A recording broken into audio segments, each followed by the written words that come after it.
How did you feel when you heard that the new season of Merlin's been extended to 13 episodes? Really, really glad. Because I didn't know why they did 10, because it's up to them, up to the BBC, what they commissioned and stuff. And you're like, okay, we're doing 10, grand, no worries. And then for them to turn around and say, actually, no, we want 13, is kind of like a real validation of the show, you know, that they want to commit themselves to do that. It was a really good feeling, actually. Have you had a chance to work with new cast member Nathaniel Parker yet? Yes, I have quite a lot. I don't want to give anything away. He is very good at the character that he is playing. Very, very, very good. And I have quite a lot of scenes with him, so, you know, I know him quite well at this point.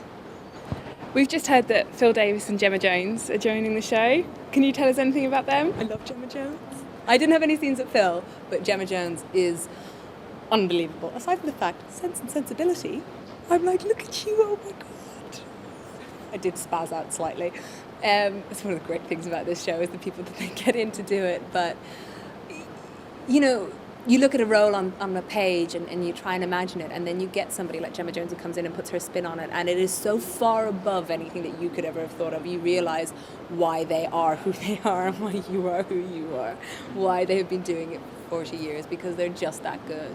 We've heard Morgana might have a new look in the new series. I mean, obviously you haven't looked online or anything for any pictures or anything, have you? No idea what she looks like. And there is a complete departure.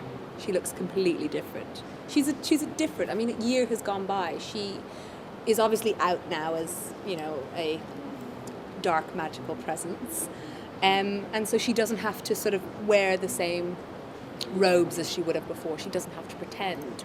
So she has embraced that side of her, and I think her look might reflect that without giving too much away. Did you enjoy the new look? Love it. I love it. I'm a little sort of punk girl at heart, you know what I mean? So I'm going, yes. Now that Morgana has revealed her villainous side, does she have the same amount of interaction with the rest of the characters?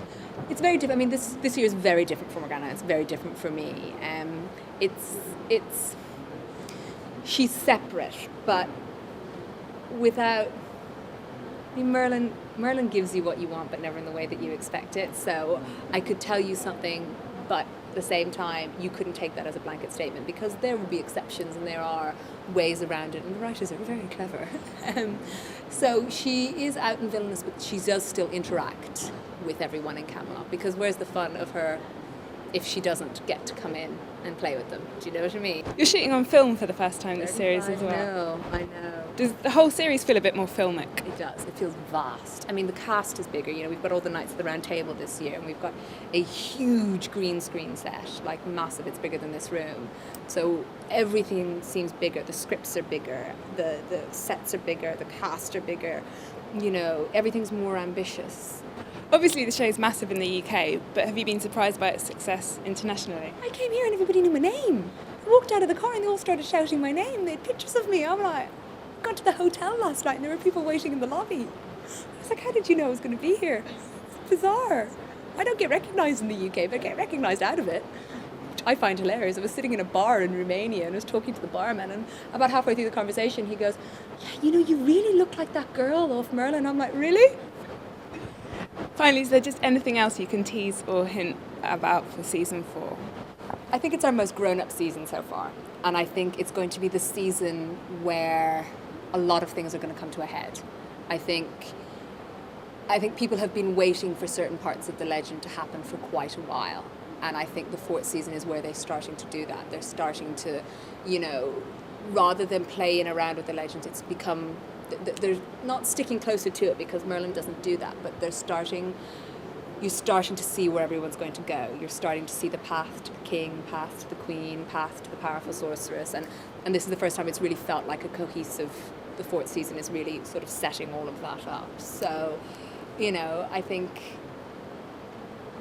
it's the most exciting one yet.